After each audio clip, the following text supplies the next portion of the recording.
Welcome to Whisper Sleep Studio, where stories breathe in the dark, where forgotten souls speak again, and where your night drifts gently into mystery. Before we begin, tell me quietly, where are you listening from tonight? Now, close your eyes, slow your breath, because the forest we're about to enter is not a place people return from. The Soldier Who Vanished into a Forest of Ghosts, Part 1. It began on a winter morning in 1944 when the world was shivering from war and shadows were thicker than truth. Soldiers moved across Europe like tired ghosts, but among them was one man whose name would one day slip into legend, Private Leon Hartmann, a young German soldier with soft eyes and a quiet soul. Leon wasn't meant for war. Anyone who knew him could see that. His hands trembled at the sound of gunfire, not out of fear, but out of sorrow. He never wanted to hurt anyone. He wrote letters to his mother every night describing the sky, the trees, anything but the violence around him. He believed the world still had beauty, even in darkness.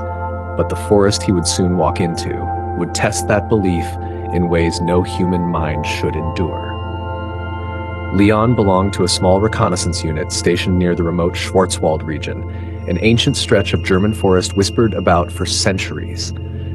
Soldiers said the trees there didn't just stand, they watched.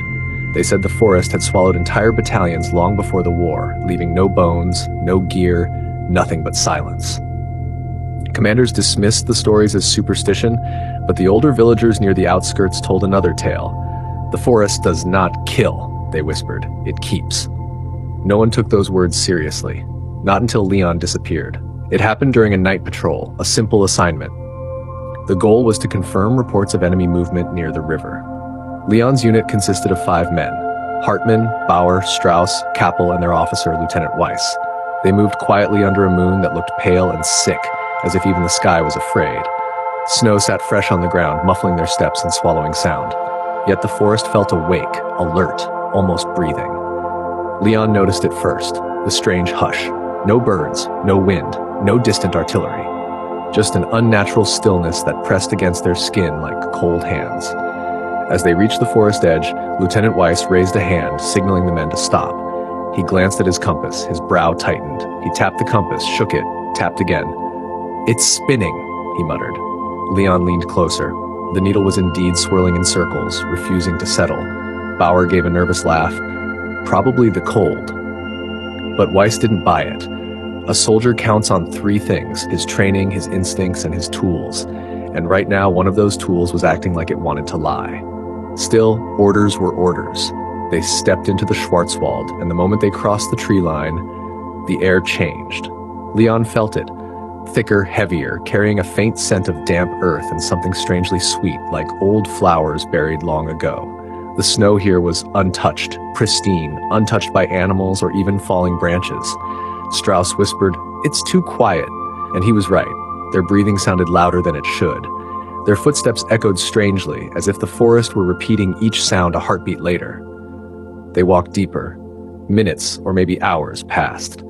Time felt unusual here, stretched or compressed, none of them could tell. Weiss kept checking his map, but even he began to show signs of confusion. The landmarks didn't match. The river should have been close, but instead the forest seemed endless. And then something happened that froze the blood in Leon's veins. He heard a voice. It was faint, distant, almost like a whisper carried by wind, except there was no wind. A woman's voice, soft, calling a name he couldn't recognize. Leon stopped walking. Weiss turned sharply. "Why did you stop?" But Leon didn't answer. He just listened. The voice came again, clearer this time. A melody? No, a hum. Gentle, sorrowful, like a lullaby meant to soothe a crying child. Leon stepped forward, his boots crunching the snow. "Did you hear that?" he whispered. The others shook their heads. Bauer frowned. "There's no one here but us." But Leon wasn't convinced. They moved again, but Leon kept turning his head, searching the dark spaces between the trees. Something about that voice felt familiar. It reminded him of bedtime stories his mother once sang. Warm, tender, but impossible. No woman should be this far inside a war zone, much less inside a forest soldiers avoided even in daylight. An hour later, Weiss signaled them to stop again. "Something's wrong," he admitted. "We should have reached the river by now." He unfolded the map carefully. Leon leaned over his shoulder, and what he saw made his skin prickle. The inked lines on the paper looked faded, as if the map had aged decades in a single night. Weiss blinked hard. "This can't be right," he muttered. "This map is brand new. It was printed 2 days ago." Strauss took it from him, rubbing the lines with his gloved fingers. The ink smudged like ash. No one wanted to say it out loud, but each man felt the same thing growing in their chest: fear. They decided to head back. Simple plan, follow their own tracks out of the forest. But as they turned around, the tracks were gone. Not covered by snow, not trampled. Gone, erased, as if they had never walked there at all. Kappel cursed under his breath. Bauer's voice started shaking. "This isn't possible. We walked straight in. Straight." Weiss tried to maintain command calm, but his voice betrayed him. "We stay together. No one separates. Understand?" They all nodded quickly. But the forest had other plans. The deeper the night grew, the more strange things they began to notice. Trees that seemed to move positions, shadows that stretched against the direction of the light. A faint fog that rolled across the forest floor even though the air was freezing. And then, the whispers. Soft at first, unclear, but soon, unmistakable. Multiple voices slipping between the trees, calling names none of them recognized. Kappel shouted, "Who's out there? Show yourselves!" But the forest only responded with echoes. Leon's heart pounded as he tightened his grip on his rifle. But then, something strange happened. Among the voices, he heard the same woman's hum again, this time closer, so close it felt like she was standing right beside him. He turned his head sharply, but there was no one, only trees, dark, tall, watching. Weiss ordered them to switch their lamps to low. "Light reflects too much," he explained. "We don't want to attract attention." But it was already too late. Leon felt it. Something in the forest knew they were there. They walked on, closer together now. Men who once marched bravely across battlefields now stuck shoulder to shoulder like frightened children. Then Strauss stopped. "Do you smell that?" he asked. They all paused. Leon inhaled. It was faint but unmistakable, the scent of smoke. Not burning trees, not gunpowder, but something older, more earthy, like incense burned in ancient rituals. Weiss motioned them forward, following the scent. After several minutes, they stumbled upon a clearing, perfectly circular, too perfect, as though carved deliberately by human hands centuries ago. In the center stood a large tree, thicker than any Leon had ever seen, with roots twisting like veins across the frozen ground. The bark was carved with symbols, strange, looping shapes that looked almost like runes, but older, darker. Kappel stepped closer. "What language is this?" Weiss shook his head slowly. "I've never seen anything like it." Then they saw the object hanging from the lowest branch, a small bell, old, rusted, barely holding its shape but still capable of ringing. Bauer reached up to touch it, but Leon grabbed his wrist. "Don't," he whispered. Bauer blinked. "It's just a bell." But Leon shook his head, his chest felt heavy, his instincts screamed, "No, it's not." Bauer reluctantly lowered his hand, and then the bell moved. Not much, just a gentle sway, a tiny shift, but there was no wind, none at all. Weiss raised his rifle. "Everyone back," he ordered quietly. They stepped away slowly, its eyes glued to the bell. It swayed again, and then it rang. A soft, delicate chime. One note, then another, then a third. Each ring felt like it vibrated through their bones. The forest around them grew even quieter, the air colder, and behind them, something walked. Snow crunched, once, twice, slow, heavy, deliberate. The men froze, breath trapped in their throats. Leon's fingers trembled. Weiss whispered, "Don't turn around. Not yet." But the footsteps kept coming. Closer, closer, closer. Finally, Weiss gave the signal. They spun around, rifles raised, but nothing was there. Only trees. Silent, still, watching. The footsteps stopped, but the forest felt alive with presence, something unseen, something that didn't belong to their world. Leon felt pressure on his shoulders, as if someone was standing directly behind him, breathing on him, whispering into his ear. A soft voice, a woman's hum, the same melody from before. He turned, and that was when he saw her. A figure far between the trees, pale, motionless. A woman in an old white dress, the fabric tattered as if it had been buried, her hair long and dark, drifting slightly even with no wind. Her face was blurred by distance, but her eyes, Leon saw them clearly. Dark, deep, watching him with a sorrow that felt endless. He blinked. She vanished. Gone, like smoke. Leon staggered. "Did you see that?" But the others shook their heads. Weiss frowned deeply. "See what?" Leon swallowed. "A woman standing right there." The other men stared at him with pale faces. Bauer whispered, "There's no one here, Leon." But Leon knew what he saw, and though he didn't know it yet, she was the reason he'd never leave that forest again. End of part 1. If you want, Zahur, I'll continue with part 2, 2,000 words, right away. The forest seemed to tighten around the men after Leon's sighting, as if every tree leaned a little closer, listening to their breath. The clearing with the ancient tree and the rusted bell felt colder now, almost hollow. Weiss signaled for them to leave immediately. "We shouldn't be here," he muttered, his voice lower than usual. No one argued. Even Bauer, who normally joked under stress, stayed silent, eyes darting nervously between the shadows. They stepped back into the forest, away from the circle of carved runes, away from the lingering echo of the bell's strange chime, but the forest didn't welcome them. It felt like crossing into a place that resented their presence, a place that knew their footsteps and wanted to erase them. Leon walked behind the others, his mind still trapped in the image of the woman he'd seen. Her dark eyes, her tattered dress, the sorrow in her expression that felt older than the war, older than the forest itself. He tried to convince himself it was a trick of the light, a hallucination born of fear and exhaustion, but deep down he knew better. He felt her presence even now, just out of sight, as if she moved with them silently. Watching. Waiting. The deeper they walked, the heavier the air became. A strange fog curled around their ankles, clinging like cold fingers. It wasn't normal fog.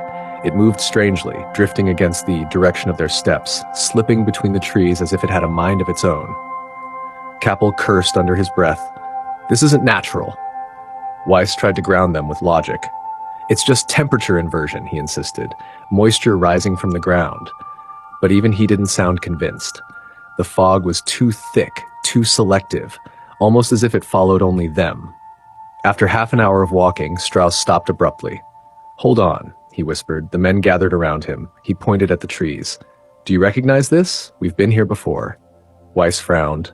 "Impossible." We walked straight out from the clearing. But the truth was undeniable.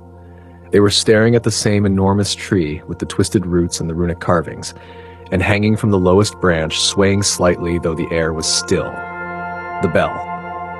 Bauer's voice shook.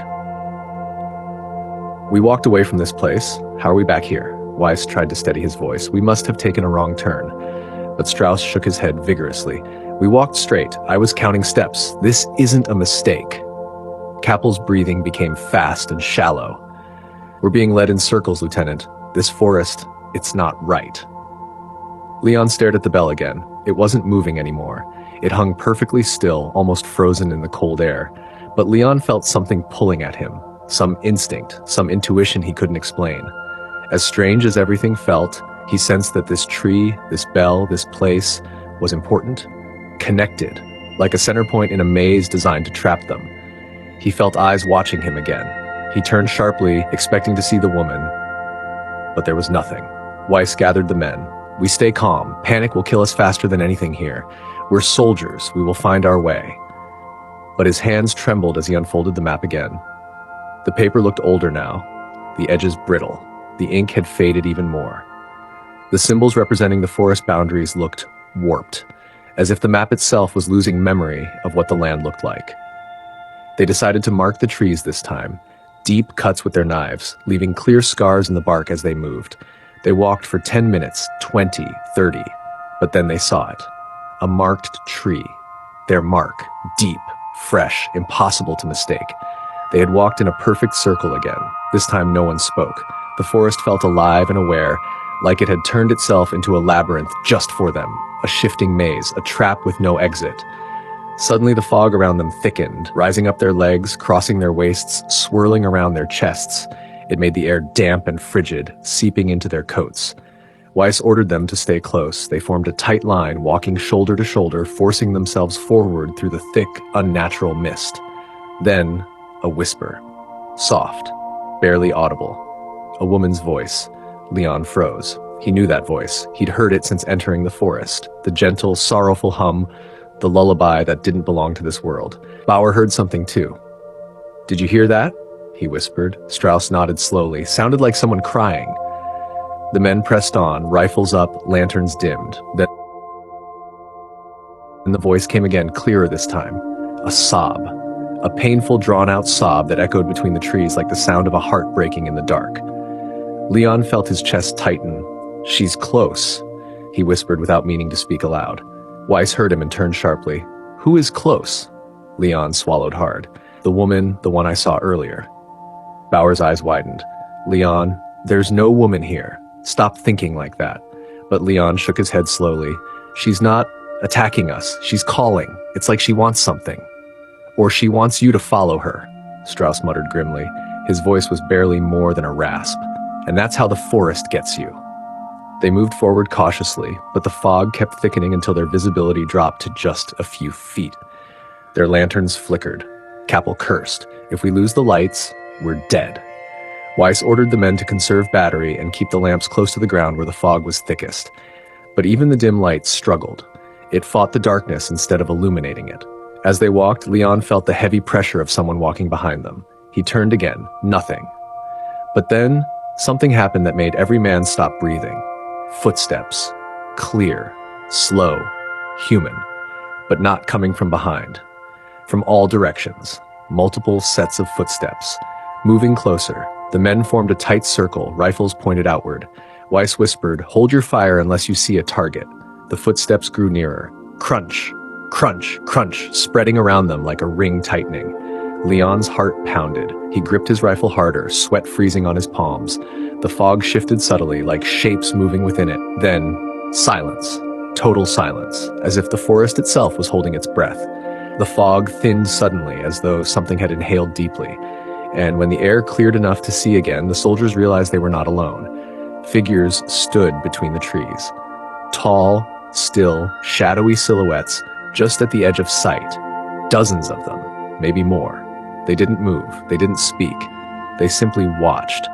They looked like soldiers, their outlines hinting at uniforms, but not any uniform the men recognized.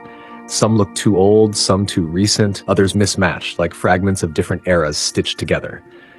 Leon blinked hard, trying to focus, but the figures blurred subtly whenever he looked directly at them. Bauer whispered, "Lieutenant, who are they?" Weiss didn't answer. He stepped forward cautiously, raising his lantern. "Identify yourselves." His voice echoed, but the figures didn't respond. They just stayed still, watching, silent, cold. Leon felt the same strange pull again, the same sensation that surrounded the woman he'd seen earlier, a mix of sadness and dread, as if these figures weren't meant to be seen or weren't supposed to exist. Then the nearest figure stepped forward, just one, slow, graceful. As it emerged from the fog, Leon's breath caught in his throat. It wasn't a man, it wasn't a soldier, it was the woman, the same woman. Pale, silent, her dress flowing unnaturally behind her. Her eyes locked onto his, deep, endless, filled with a sorrow that felt almost pleading. She extended a hand toward him, no malice, just longing, as though asking him to come to her. Leon took a step forward without thinking. Weiss grabbed his arm. "Leon, stop." But Leon couldn't. His body was moving on its own. Something in her gaze pulled him in like gravity. The other figures behind her shifted slightly as though preparing to follow. Suddenly, the woman's mouth opened. Not a wide scream, not a cry, just a soft whisper carried across the freezing air. Leon, hearing his name, nearly broke him. He felt tears sting his eyes. It wasn't possible. He never told anyone here his name except his unit. How did she know? What was she? The forest felt darker around them, the weight of countless unseen eyes pressing in. The woman stepped closer, her form almost gliding. Weiss shouted, "Back away! Get behind me!" But Leon barely heard him. The fog curled around his legs, pulling gently like warm hands. The woman extended her hand again. Her skin was pale, almost glowing, her eyes shimmering. Leon felt his heart thud painfully. Then a gunshot. Capel fired into the air. The sound shattered the silence like broken glass. The woman vanished. The figures disappeared. The fog recoiled. The forest fell still. Leon collapsed to his knees, breathing hard. "Why did you shoot?" he gasped. Capel was trembling uncontrollably. "Because she was coming too close." Weiss grabbed Leon by the shoulders. "Listen to me. Nothing in this forest is what it seems. You must not follow anything. Do you understand?" Leon nodded weakly. But deep inside, he felt a deeper truth. The woman wasn't trying to hurt him. She was trying to warn him. But warn him of what? And why him? The men regrouped, shaken to their core. Weiss spoke with a trembling voice he tried to hide. "We will not stop until we find a way out. No more hesitation, no more fear." But even he didn't believe his own words anymore. They moved again through the twisting forest, the air colder, the fog thicker, the darkness deeper. And though none of them admitted it, all 5 of them knew. Something in the forest had marked Leon, and the night was far from over. The deeper the night pressed into the Schwarzwald, the more it felt like the forest was folding over the soldiers, sealing them inside its shifting walls. Hours seemed to pass, though none of them could say for sure. Time inside this place moved like the fog, drifting one moment, freezing the next. The men walked without speaking, each step heavier than the last, as if the ground didn't want to let their feet go. The distant echoes from part 2, the whispers, the sobbing, the footsteps had vanished, replaced by an eerie stillness. But silence here wasn't comfort. Silence here was expectation. Everything felt as though the forest was waiting for something. Leon walked at the center of the group now, Weiss keeping him close like a soldier guarding a fragile relic. The lieutenant could see that Leon wasn't himself anymore. His face was pale, eyes slightly unfocused, as though part of him was drifting somewhere far beyond the trees. Every few minutes, Leon would glance over his shoulder toward the direction the woman had appeared, as if expecting her to step out again. The others noticed it too. Strauss whispered to Bauer, "He's slipping. She's got inside his mind." Bauer nodded grimly. "We should have tied him after the first time." But Strauss shook his head. "It's too late. He's already chosen." Chosen what? Even they didn't know. But Leon heard them whispering, and their words settled on him like frost. He wasn't choosing anything. Something was choosing him. A subtle shift in the air made every man stop. Weiss raised a fist. They stood perfectly still. The forest around them was silent, but the ground beneath them wasn't. A faint vibration trembled through the soles of their boots. Not footsteps, not machinery, something deeper, like a heartbeat. Slow, ancient, as if the forest itself was alive beneath the frozen earth. The vibration grew slightly, then faded, like a slow exhale. Strauss swallowed hard. "Lieutenant, what was that?" Weiss shook his head. "We keep moving." But the forest was not done with them. As they walked, the trees began to change, their trunks twisted in strange spirals, their branches curving unnaturally as if shaped by invisible hands. Some trees bore carvings, deep, crude marks that didn't resemble human work. Others had pieces of old fabric caught on their branches, scraps of uniforms faded by decades, maybe centuries. Leon brushed his fingers against one scrap, a torn strip of cloth. It felt cold, too cold, as if it had been under the ground for years but somehow ended up here, hanging in plain sight. Kappel pointed suddenly at the ground. "Look." The men gathered around. The snow in front of them was disturbed, but not by animal prints, by footprints. Human footprints, dozens of them. Some old, barely indentations, some fresh, too fresh, as if someone had walked through minutes ago. Weiss lowered himself, inspecting the prints with careful eyes. "These are wrong." Bauer leaned in. "Wrong how?" Weiss traced one outline with his gloved finger. "Look at the spacing, the depth. They're not walking, they're dragging, like they're being pulled." Leon's stomach twisted. He followed the footprints with his eyes. They vanished into a thick stand of trees, disappearing in a curve that felt almost deliberate. Strauss whispered, "Lieutenant, we shouldn't follow those." But Weiss shook his head. "If these tracks are fresh, they might lead us out, or to another unit." Bauer snorted nervously. "Or they lead us to whatever dragged them." Still, Weiss made the call. "We follow." The tracks led them deeper into a darker part of the forest, where the trees grew close together, branches weaving overhead like skeletal hands. The temperature dropped sharply, their breath fogged instantly in front of their faces. The silence grew heavier, thicker, pressing against their ears like cold water. Leon felt the familiar sensation again, the presence. The woman. She was close. Then they heard it, a scream, thin, ragged, torn from the throat of someone in agonizing terror, a human scream, echoing through the trees. Weiss spun toward the direction of the sound. "Move! Someone's alive!" They ran, boots pounding in the snow. Another scream, closer this time, a man's voice, desperate, broken. "Help! Someone! Please!" The soldiers sprinted harder. They burst into a clearing and froze. A soldier wearing a torn uniform, not German, not Allied, something older, was tangled in a web of roots that grew from the ground like living arms.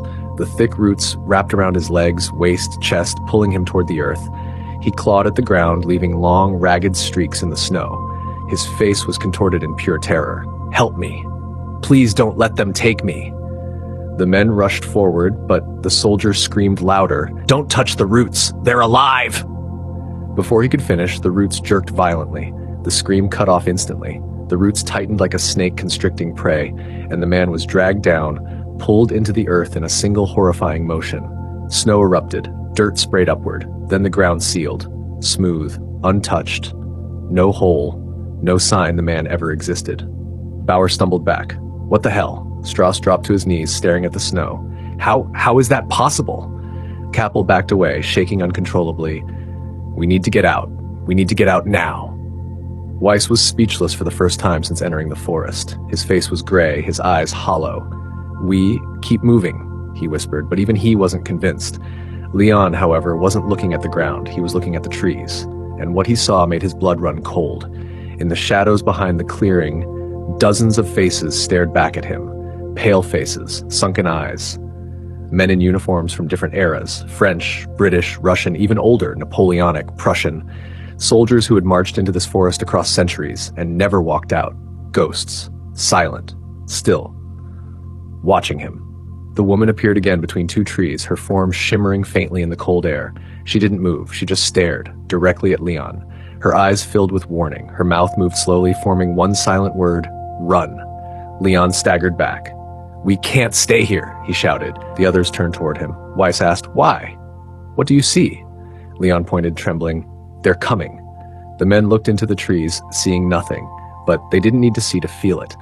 The air shifted, the ground trembled again, stronger this time, like something beneath them had awakened fully. The forest groaned, a low, thunderous sound, wood creaking, roots rising, branches twisting. The forest was moving. Weiss shouted, "Run!" They bolted through the trees as the forest behind them erupted. Roots tore from the earth, whipping like tentacles, branches snapped downward like claws. Snow flew in every direction. The forest wasn't just alive, it was hunting them. Kappel screamed as a root wrapped around his ankle, yanking him off his feet. He hit the ground hard. Bauer grabbed his arm, pulling with all his strength. "Hold on," Kappel screamed again, his nails tearing through Bauer's gloves as he fought to stay above ground. More roots reached for him, tangling around his legs, pulling harder. Leon turned back, adrenaline surging. "Grab me," he shouted, grabbing Kappel's other arm. Strauss joined in, the three of them pulling with everything they had. Weiss fired his rifle into the roots. The shots echoed, but the roots didn't bleed. They didn't recoil. They didn't stop.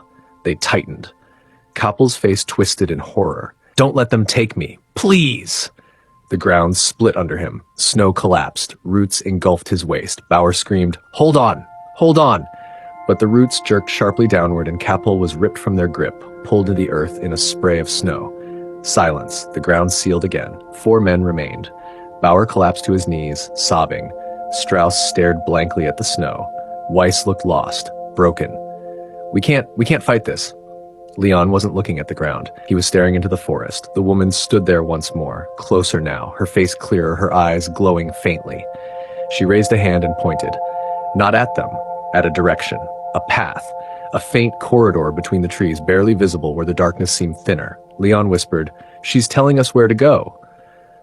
Weiss spun. Who? Who is telling you? You. Leon stepped toward the path. The same one. She's trying to help us. She doesn't belong to the forest. She's trapped in it. Bauer grabbed Leon's arm. "We're not following a ghost." Leon met his eyes. "Then we die." Those words hung in the air like cold smoke. Weiss hesitated. The forest trembled again. A reminder. He swallowed hard. "Show us, Leon." Leon nodded slowly and stepped toward the path the woman had pointed at. When he blinked, she vanished, dissolving into the air like mist. But the path remained, dark, narrow, waiting. The 4 surviving soldiers stepped into it together, and the forest closed behind them, not with malice, with intention, as if guiding them deeper toward the truth of what the Schwarzwald really was. End of part 3. Ready for part 4, the final 2,000-word chapter?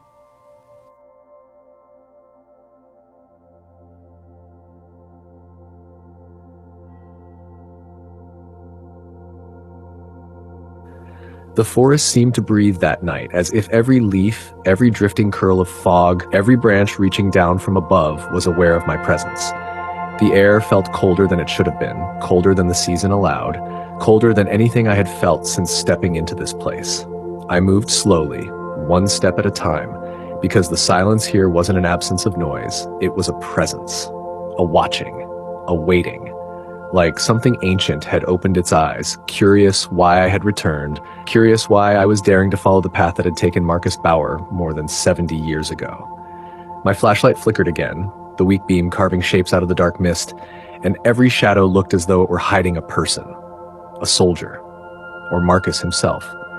I stopped walking when I heard it, the sound that had haunted me since childhood, that soft, hollow tapping like knuckles brushing a wooden door from far away. 3 taps, a pause, 2 taps, then silence so heavy it pressed on my chest. It was the same rhythm from my grandfather's stories, the same rhythm heard by patrols, hikers, and old villagers who swore the forest was alive at night. No one had ever explained it. No animal made that pattern. No wind moved like that. And yet now, here I was, standing in the exact spot where the sound first echoed in 1943. I swallowed hard, feeling my breath shake in my throat, and whispered into the cold, "Marcus, if you're here, I'm listening." The tapping stopped immediately, as if whoever made it had heard my words. The forest drew in its breath, the fog thickened, coiling around me like fingers, and then a different sound drifted through the trees. A slow crunch like boots on frozen leaves, not the sharp, confident stride of a soldier. No, this was the soft, dragging rhythm of someone exhausted, someone wandering, someone who had walked far too long. My heart hammered so loudly I felt it in my ears, but I didn't run. I didn't even take a step back, because something inside me, a strange, aching hope, wanted to know the truth. I raised my flashlight. At first I thought it was a trick of the fog, a shape half-formed, barely visible, a silhouette of a man moving between the trees, but as the sound of his steps grew clearer, the shape sharpened. Shoulders, thin, uneven, a backpack torn at the side, and something in the way he moved. Slow, unsure, as if he wasn't certain he was still alive. A whisper slipped from my lips before I even meant to say it. "Marcus?" The figure froze. Everything froze. Even the wind stopped. And then, very slowly, the silhouette turned toward me. My flashlight flickered again, then steadied. His face came into view in broken pieces. First the cheek, then the jawline, then the hollow eyes staring right through the beam of light. Eyes that held the exhaustion of someone who had marched far beyond human limits. But what struck me most wasn't how old he looked. It was how young. His face was the same age as in the photographs, as if the forest had never allowed him to age, as if time had been dripping around him instead of passing over him, as if he had been walking the entire time. My breath caught in my throat, not out of fear, though fear clung to me like frost, but out of heartbreak. There was something unbearably sad in the way he looked at me, not aggressive, not ghostly, just lost. Lost like a man still searching for orders that would never come. He opened his mouth, but instead of words, only a faint whisper escaped. A whisper so soft the fog seemed to carry it for him, and even in that broken murmur, I recognized the sound my grandfather had described 1,000 times. The whisper of a soldier calling for help long after help stopped meaning anything. I stepped closer, not because I was brave, because the sadness in his eyes pulled me forward. "I'm here," I whispered gently. "Tell me what you need." His mouth trembled. His hand lifted slowly, weakly, as though weighed down by decades. He pointed toward the dark path behind him. A path that led deeper into the forest than any map recorded. A path that, until now, no one had been able to find twice. My pulse slammed through my chest. Was he asking me to follow him? Or warning me not to? Before I could decide, the ground beneath us trembled, softly but real, like something old and buried was shifting beneath the roots. The fog thinned for a heartbeat, and I saw them, silhouettes lining the deeper path. Dozens, maybe hundreds, soldiers, all frozen in place, some standing, some kneeling, some holding rifles, some clutching their helmets. Their faces were unclear, blurred like unfinished paintings, but their shapes were unmistakable. It felt like stepping into a photograph that had been waiting for someone to look at it. My lungs tightened, the air tasted of rust and sorrow, and then the tapping started again. But this time, it came from everywhere. on trunks, on branches, on the ground, like hundreds of hands knocking softly, begging to be heard. I staggered backward, breath shaking, panic slipping its claws into my ribs. Marcus stepped forward, his expression tightening, not angry, not threatening, more like pleading. And in that moment, a strange realization settled over me like snow. They weren't trying to trap me. They weren't trying to scare me. They were trying to tell me something the living had forgotten, something that mattered enough for souls to linger for 8 decades. My fear blurred into a heavy sadness. "What happened to you?" I whispered. "What are you trying to show me?" Then everything changed. A gust of wind tore through the trees, ripping the fog apart. The silhouettes vanished. The tapping stopped. The forest snapped back into its stillness as if nothing had happened. Marcus, if it was Marcus, was gone. Completely gone. My flashlight beam stretched forward into pure emptiness. No trail, no footprints. No hint that anything had ever been there. The cold crept deeper into my bones, and a horrible thought hit me. Had the forest shown me a memory? A warning? A plea? Or had it simply been toying with me? Before panic could root itself, something brushed against my shoe. I looked down and my breath left my body. Lying in the dirt, half buried beneath the leaves, was a soldier's dog tag. Old, rusted, cracked at the edge. I picked it up with trembling fingers, wiping away the dirt. The name stamped on the metal made my knees weaken. Marcus Bauer, 1943. I stared at the tag for a long moment, every heartbeat echoing in my ears. This wasn't imagination. This wasn't folklore. Something had walked that path. Something had lived or died there, and it wanted to be remembered. I turned back toward the exit, the path I had taken when entering the forest. Except, it wasn't there. The trees had shifted, the fog had thickened, the forest had rearranged itself like a maze waking from sleep. Panic clenched my chest. Every direction looked identical. Every tree repeated itself like a cruel pattern. I forced myself to breathe slowly. "Don't run," I whispered to myself. "He didn't want you running." I took one step forward and froze.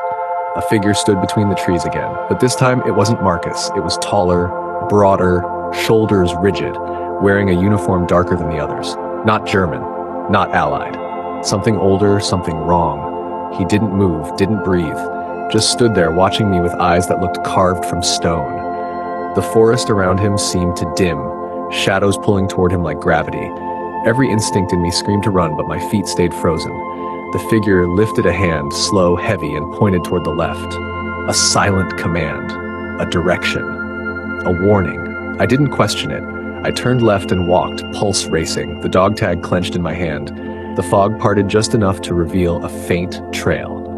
A trail I recognized, the same one I had entered from earlier. Relief flooded through me so quickly my legs nearly gave out. When I reached the forest's edge, I looked back. The figure was gone. The fog was still. The trees were motionless. The forest had returned to its quiet sleep. I stepped into the open air.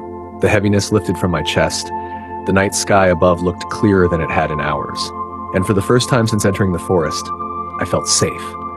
But just as I turned to leave, a final sound drifted from deep within the woods. 3 taps, a pause, 2 taps, soft, sad, grateful. I swallowed the lump in my throat. "Goodbye, Marcus," I whispered. "You're not forgotten." And for a single moment, the wind shifted, brushing gently across my cheek, warm, almost human, before fading into the night. I never saw the silhouettes again, never heard the tapping again.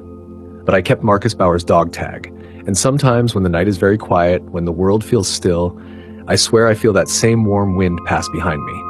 Not haunting, not frightening, just present.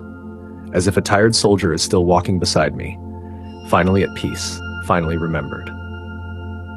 If you want Zahur, I can now write the final part 5, the outro, emotional closure, and your Whisper Sleep Studio ending message, or I can help you turn all 4 parts into a single massive, continuous script. The night after I left the forest, sleep didn't come easily. Not because I was afraid, but because a strange quiet lingered inside me. The kind of silence that only arrives after witnessing something the mind can't quite explain. I lay in bed, the dog tag resting on my nightstand, catching a faint glimmer from the moon outside my window. Every time the silver light touched the metal, it felt like a reminder, a small, gentle tap from a world I had walked into by accident, but left with a purpose I never expected. I closed my eyes and listened to the soft hum of the night. No tapping, no footsteps, no whispers drifting through the walls, just the calm, steady breath of the world moving as it always had. But inside that calm, I felt something new. A quiet gratitude, as if the forest had released one final exhale the moment I crossed its edge. As if Marcus Bauer, whoever he had become in that strange realm between life and memory, had finally found a way to let go. In the days that followed, I tried to explain what happened. I tried to put the feeling into words, to shape the experience into something solid, something logical. But the truth is, some stories are not meant to be explained. Some stories are meant to be carried, softly, quietly, like a whisper pressed against your heart. I kept the dog tag with me, not as proof of a haunting, not as evidence of a ghost, but as a reminder that even in the darkest places, someone is trying to be heard. Sometimes at night, I wonder how many forgotten voices drift through the world, like waiting for someone, anyone, to stop long enough to listen. Marcus was just one of them. A soldier lost in time, trapped between duty and death, walking a forest that refused to let him rest. But the moment someone walked far enough, quiet enough, gentle enough, found a way to speak. And in the end, that was all he ever needed. I realized something else too. The forest wasn't cursed, it wasn't evil. It was holding memories. Memories it refused to release because no one had ever carried them out. And maybe that's the strange task we sometimes inherit without knowing it. To become the final witness for someone who never had one. To be the voice for someone who couldn't finish their story. Tonight, as you lie there listening to my voice, maybe you can feel it too. That soft heaviness behind the silence. That sense that somewhere in the dark, whether in a forest, a city street, or in the quiet corners of your own memories, there are stories still waiting to be told. Stories that don't want to frighten you, but simply want to be known. That's the strange gift Marcus left behind. Not a haunting, not a mystery, but a reminder that even the forgotten deserve a place to rest. And now, before sleep pulls you gently into its own soft forest, let me close this night with the same calm breath that guided me out of those trees. You are safe. You are warm. You are not alone. Feel the weight leave your shoulders slowly, like fog lifting from the branches. Feel your heartbeat settling into a quiet rhythm, steady, calm, soft. Let your thoughts drift away from the things that troubled you today. Let them float, weightless, like leaves carried by a slow night wind.